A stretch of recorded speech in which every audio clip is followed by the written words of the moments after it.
Good morning all. I am Vishal Kumar Saktani, Assistant Professor Computer Science, MLB Government College, Nokha. Previous lecture में हम parameter passing to the function in C language के बारे में discuss कर रहे थे,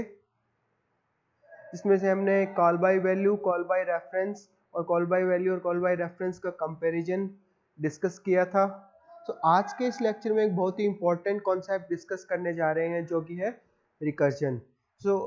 recursion किसी भी फंक्शन को जब हम कॉल करते हैं, किसी प्रोग्रामिंग टेक्निक की बात करते हैं, तो ये अपने आप में बहुत ही इंपॉर्टेंट कॉन्सेप्ट है। तो आज के इस लेक्चर में हम रिकर्जन को डिस्कस करने के लिए रिकर्जन क्या होता है, रिकर्जन के केस में फंक्शंस को मेमोरी एलोकेशन कैसे होता है, डायरेक्ट और इनडायरेक्ट रिकर्जन क्या होता है, और उसके कुछ एग्जांपल्स के बारे में डिस्कस करेंगे। तो स्टार्ट करते हैं recursion. So what is recursion? So basically recursion वह प्रोसेस है जिसमें एक फंक्शन खुद को डायरेक्टली या फिर इनडायरेक्टली कॉल करता है। यानी कि वह प्रोसेस जिसके अंदर एक फंक्शन खुद को डायरेक्टली या इनडायरेक्टली कॉल करता है, उस प्रोसेस को हम रिकर्जन कहते हैं, और ऐसे फंक्शन को हम रिकर्सिव फंक्शन कहते हैं। तो रिकर्सिव एल्गोरिथम या फिर रिकर्सिव फंक्शन की हेल्प से हम कुछ जो डेटा स्ट्रक्चर के अंदर मेनली जो प्रॉब्लम्स है, उन प्रॉब्लम्स को बहुत ही इजीली सॉल्व कर सकते हैं। तो यहाँ पे हम इस डायग्राम के अंदर देख सकते हैं कि एक रिकर्सिव फंक्शन कैसे वर्क करता है। यहाँ पे एक रिकर्सिव फंक्शन है रिकर्स। तो यहाँ पे एक फंक्शन कॉल जो कि हम यहाँ पे देख पा रहे हैं रिकर्स, ये फंक्शन खुद को कॉल कर रहा है। तो ये फंक्शन जब खुद को कॉल कर रहा है तो अपने आप में एक रिकर्सिव फंक्शन है। सबसे पहले जो हमने यहाँ पे मैन फंक्शन क्रिएट किया, मैन फंक्शन के अंदर जब भी हम इस रिकर्स फंक्शन को कॉल करते हैं और इस फंक्शन के अंदर जब ये फंक्शन खुद को कॉल करता है, तो अपने आप में ये एक रिकर्सिव प्रोसीजर है। तो रिकर्सिव प्रोग्राम के लिए जब भी हम किसी भी रिकर्सिव प्रोग्राम की बात करते हैं या किसी प्रॉब्लम को रिकर्शन के थ्रू सॉल्व करने की बात करते हैं, तो इसके अंदर हम एक बिगर प्रॉब्लम को स्मॉलर प्रॉब्लम्स में डिवाइड करते हैं, और जो उसके लिए उसको सॉल्व करने के लिए एक बेस केस प्रोवाइड करते हैं। यानी कि रिकर्शन जब तक चलता रहेगा जब तक कि वह बेस कंडीशन या फिर कुछ ऐसी कंडीशन जो कि रिकर्शन को स्टॉप नहीं कर देती, जब तक वह कंडीशन अपीयर नहीं होगी या बेस कंडीशन अपीयर नहीं होगी, तब तक रिकर्शन कंटिन्यू रहेगा। तो रिकर्शन को इनफाइनाइट रिकर्शन को प्रिवेंट करने के लिए, इनफाइनाइट रिकर्शन को रोकने के लिए हमें कोई ना कोई वहाँ पे एक बेस कंडीशन पुट करनी होती है, जो हम इफ एल्स की हेल्प से पुट कर सकते हैं। यहाँ पे हम ब्रांचिंग कर सकते हैं कि एक ब्रांच वो जो कि आपके रिकर्सिव कॉल को प्रमोट करेगी और दूसरी ब्रांच वो जो कि रिकर्सिव कॉल को स्टॉप करेगी। तो हमें जैसे ही बेस कंडीशन वहाँ पे अराइव होगी, उस केस में जो रिकर्जन आपका स्टॉप होगा, और उस केस में जो आपका हम ये कह सकते हैं कि जो रिकर्सिव कॉल कंप्लीट होके फाइनल रिजल्ट जो फंक्शन के एग्जीक्यूशन का है वो अपने पास में अवेलेबल होगा। तो उसके बाद में जो इनफाइनाइट रिकर्जन के केस में स्टैक ओवरफ्लो प्रॉब्लम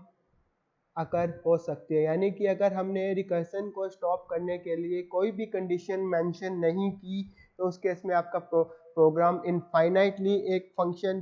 अपने आप को कॉल करता रहेगा, और जो ये है कि इस केस में आपके स्टैक ओवरफ्लो की प्रॉब्लम क्रिएट होगी। तो अब बात करते हैं कि रिकर्शन के केस में डिफरेंट फंक्शंस को मेमोरी एलोकेशन कैसे होता है। सी लैंग्वेज का एक जनरल सा कॉन्सेप्ट है कि जो भी फंक्शन होता है, उस फंक्शन जो भी फंक्शन हम किसी को अगर हम मैन फंक्शन से कॉल करते हैं, तो उस फंक्शन को स्टैक के अंदर मेमोरी एलोकेशन होता है। तो मेमोरी एलोकेशन होने का मतलब यहाँ पे ये है कि जो भी उस फंक्शन के अंदर जितने भी लोकल वेरिएबल्स हैं, जो भी वेरिएबल फंक्शन के अंदर डिक्लेयर्ड है, उन सब को मेमोरी एलोकेशन होगा, और जितने भी इंटरमीडिएट रिजल्ट कैलकुलेशन के लिए वेरिएबल्स हैं उनको मेमोरी एलोकेशन होगा। और जब भी फंक्शन कॉल कंप्लीट होगा, फंक्शन का एग्जीक्यूशन कंप्लीट होगा, और वो फंक्शन फिर से जब कॉलिंग फंक्शन को रिटर्न करेगा, तो उस केस में वो मेमोरी डीएलोकेट होगी। तो इसी टाइप से जब भी एक रिकर्सिव फंक्शन जब खुद को कॉल करता है, तो उस केस में जिस भी फंक्शन ने उसको कॉल किया है, उसको तो उस फंक्शन को मेमोरी एलोकेट होगी on the top of the stack, यानी कि उस फंक्शन को जो भी मेमोरी एलोकेट हो रखी है स्टैक के अंदर, उस स्टैक के टॉप पे जिस भी फंक्शन को हम कॉल कर रहे हैं उस फंक्शन को मेमोरी एलोकेट होगी, जहाँ पे आपके उस फंक्शन के अंदर जितने भी लोकल वेरिएबल्स हैं उन सब की एक डिफरेंट कॉपी क्रिएट होगी each and every function call के केस में। और जब भी रिकर्शन को स्टॉप करने के लिए बेस कंडीशन अराइव होगी तो फंक्शन जो है वो आपके कॉलिंग फंक्शन को वैल्यू रिटर्न करेगा और साथ साथ में जो भी उसको मेमोरी एलोकेट हुई है वो पूरा का पूरा जो मेमोरी उसको फिर से अब डी एलोकेट होगी और ये प्रोसेस कंटिन्यू रहेगा जब तक कि हम जो लास्ट फंक्शन कॉल तक नहीं पहुंच जाते। अब बात करते हैं कि रिकर्शन को हम 2 कैटेगरीज में क्लासिफाई कर सकते हैं। पहला है डायरेक्ट रिकर्शन और दूसरा है इनडायरेक्ट रिकर्शन। तो डायरेक्ट रिकर्शन ऐसा रिकर्शन है जिस केस में एक फंक्शन डायरेक्टली अपने आप को कॉल करता है, और इनडायरेक्ट रिकर्शन एक ऐसा रिकर्शन है जिसके अंदर एक फंक्शन, नेमली यहाँ पे नेम के लिए हमने फन यूज किया है, वो दूसरे किसी नए फंक्शन यानी कि फंक्शन न्यू को कॉल करता है और फंक्शन न्यू फिर डायरेक्टली और इनडायरेक्टली उस फंक्शन फन को कॉल करता है। यानी कि अगर एक फंक्शन डायरेक्टली अपने आप को कॉल करता है तो ये तो हो गया डायरेक्ट रिकर्शन, और जब एक फंक्शन इनडायरेक्टली किसी दूसरे फंक्शन के थ्रू अपने आप को कॉल करता है तो ये हो गया इनडायरेक्ट रिकर्शन। तो इस एग्जांपल के अंदर हम देख सकते हैं कि डायरेक्ट रिकर्शन के केस में तो भी आपका एक ये फंक्शन, ये जो वो डायरेक्ट रिकर्शन फंक्शन है और इसके अंदर जो ये कुछ जो भी फंक्शन बॉडी के अंदर स्टेटमेंट है और यहाँ पे ये डायरेक्ट रिकर्शन फंक्शन खुद को कॉल कर रहा है, यानी कि डायरेक्टली खुद को कॉल कर रहा है, तो एक डायरेक्ट रिकर्शन है। यहाँ पे हम ये देख सकते हैं कि जो एक इनडायरेक्ट रिकर्शन फंक्शन है ये इनडायरेक्ट रिकर्शन फंक्शन 1, और यहाँ पे ये जो indirect recursion function 1 indirect recursion function 2 को कॉल कर रहा है, और इनडायरेक्ट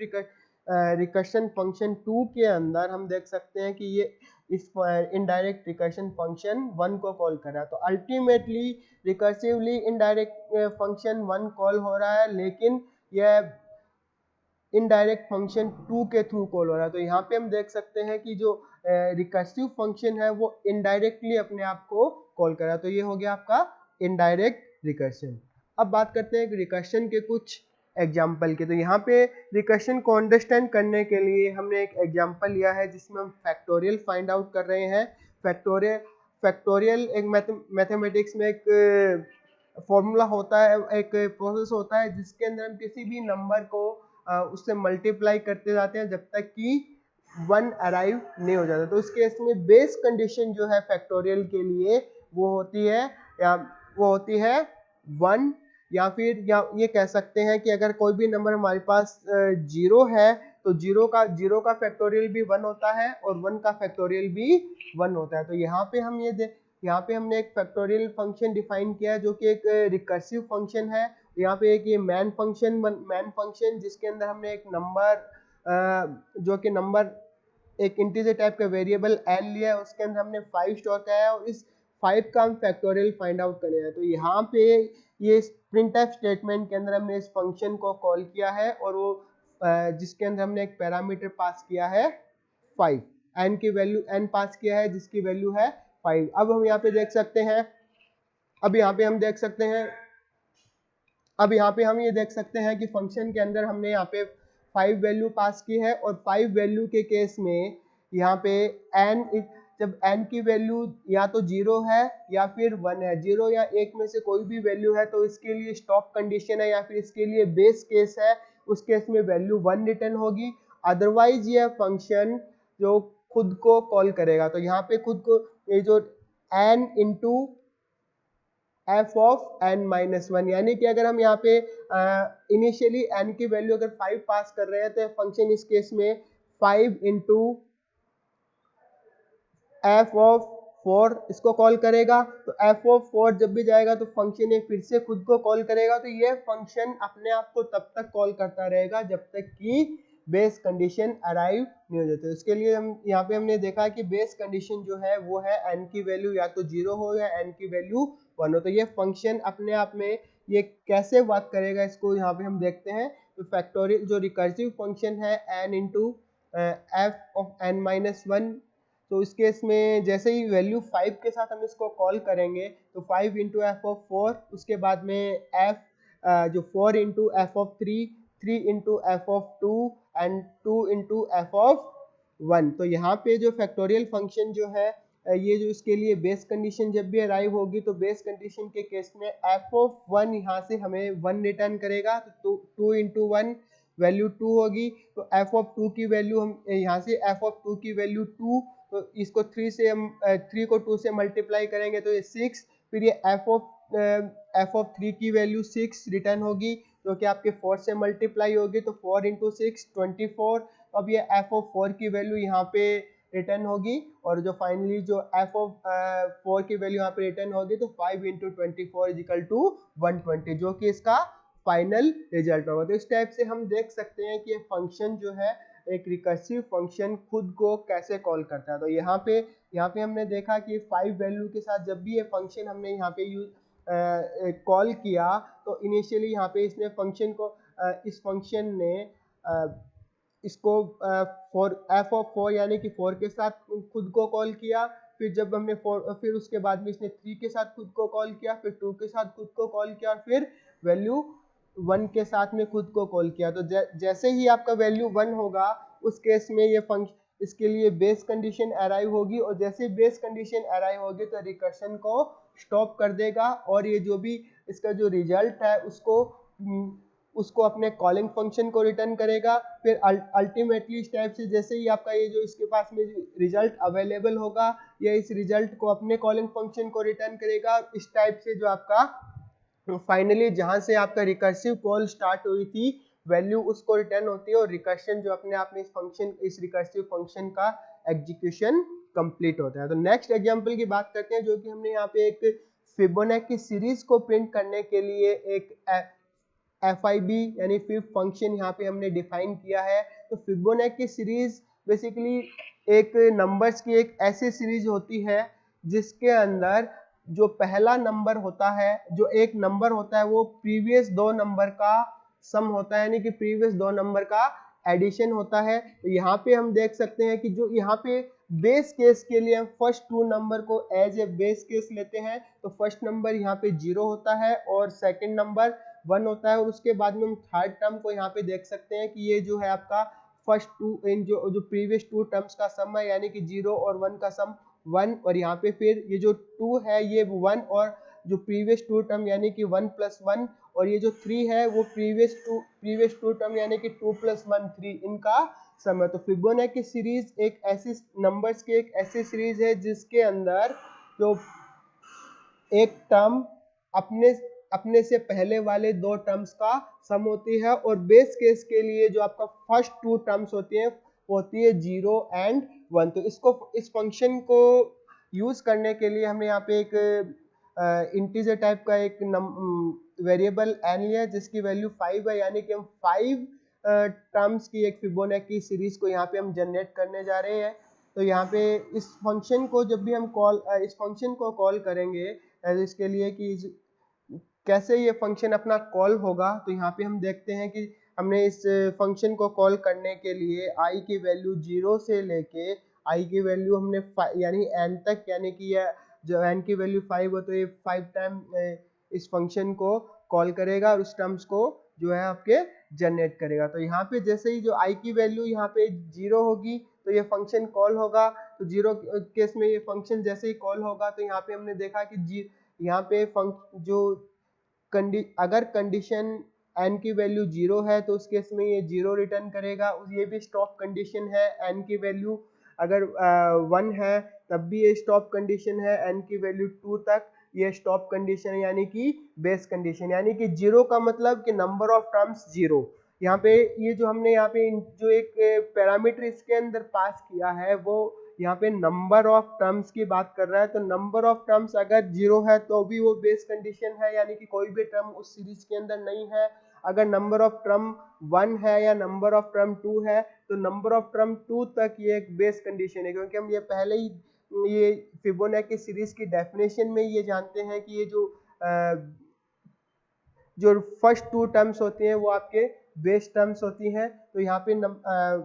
जो भी नंबर ऑफ टर्म्स 2 तक ये एक बेस कंडीशन है। तो जैसे ही आपके नंबर ऑफ टर्म्स 2 से ग्रेटर होगी तो उस केस में ये आपका जो प्रीवियस टू टर्म्स के सम को एज ए फिबोनाची सीरीज के फॉर्म में यहाँ पे एक रिकर्सिव कॉल फिबोनाची फंक्शन को FIB फंक्शन को जाएगी और यह इसके टर्म को कैलकुलेट करेगा as a sum of previous two term. क्योंकि अगर हम फिबोनाची सीरीज जो आपके nth टर्म की बात करें तो nth टर्म n-1 और n-2 टर्म का सम होगा। तो यहाँ पे जैसे ही n की वैल्यू 3 होगी तो तो ये आपका फर्स्ट टर्म और सेकंड टर्म का सम होगा। जैसे ही वैल्यू 4 होगी तो यह थर्ड और सेकंड टर्म का सम होगा और जैसे ही 5 होगी तो यह फोर्थ और थर्ड टर्म का सम होगा। तो यहाँ पे हम ये देख सकते हैं कि जैसे ये यहाँ पे एक कॉल जब भी ये कॉल जाएगी इसके फंक्शन के पास में तो ये रिजल्ट फाइनली जो रिजल्ट कैलकुलेट होगा वो ये हो। तो आई की वैल्यू 0 के केस में यह आई की वैल्यू जैसे ही यहाँ पे 0 जाएगी तो 0 के केस में ये 0 रिटर्न करेगा। फिर 1 जाएगी तो 1 के केस में ये 1 रिटर्न करेगा। फिर अगेन जैसे ही इसके आई की वैल्यू जैसे यहाँ से 2 जाएगी तो 2 के केस में ये भी अगेन ये 1 रिटर्न करेगा। और जैसे ही फिर आई की वैल्यू यहाँ पे जैसे आई की वैल्यू हम 3 पास करेंगे, जैसे आई की वैल्यू इंक्रीज होकर 3 होगी, जैसे ही वैल्यू 3 पास होगी तो 3 पास होते ही ये फंक्शन कॉल करेगा FIB2 एंड FIB1। तो FIB2 एंड FIB1 जिस दोनों की वैल्यू यहाँ से 1 रिटर्न होगी तो 1 रिटर्न होते ही 1 + 1 यानी कि 2 या फिर वैल्यू 2 को रिटर्न करेगा। और उसके बाद में जैसे ही हम इसको कॉल करेंगे आई की वैल्यू 4 के साथ, तो आई की वैल्यू 4 के साथ जैसे ही ये कॉल होगा तो ये यहाँ पे ये जो सम होगा ये यहाँ पे FIB3 और FIB2। तो यहाँ पे इसके एग्जीक्यूशन को हम यहाँ पे देख सकते हैं कि जैसे ही आपका FIB5 अपने आप में FIB4 और FIB3 का सम है। फिर FIB4 जो है वो FIB3 और FIB2 से मिलके बना है। फिर FIB3 ये FIB2 FIB1 से मिलके बना है। तो फाइनली जब हम यहाँ से देखेंगे तो ये जो टर्म है ये आपका यहाँ पे ये जो इसकी यहाँ से ये जो टर्म्स इसकी कैलकुलेट होंगी तो इसके अकॉर्डिंग जो भी आपका रिजल्ट आउटपुट निकल के आएगा दैट विल बी 0 1 1 2 3। तो रिकर्जन अपने आप में बहुत एक इम्पोर्टेंट कॉन्सेप्ट है जिसमें एक हम लार्जर प्रॉब्लम को स्मॉलर प्रॉब्लम में सब डिवाइड कर सकते हैं और उस स्मॉलर प्रॉब्लम या फिर बेस प्रॉब्लम के सॉल्यूशन को हम फाइंड आउट करते हैं और उन बेस प्रॉब्लम्स के सॉल्यूशन को एक साथ इंटीग्रेट करते हुए हम उस कंप्लीट प्रॉब्लम का सॉल्यूशन फाइंड आउट करते हैं। तो आज के इस लेक्चर में हम लोगों ने डिस्कस किया रिकर्जन क्या होता है, रिकर्जन कैसे वर्क करता है, रिकर्जन के केस में फंक्शन को मेमोरी एलोकेशन कैसे होता है, डायरेक्ट रिकर्जन क्या होता है और इनडायरेक्ट रिकर्जन क्या होता है। Thank you.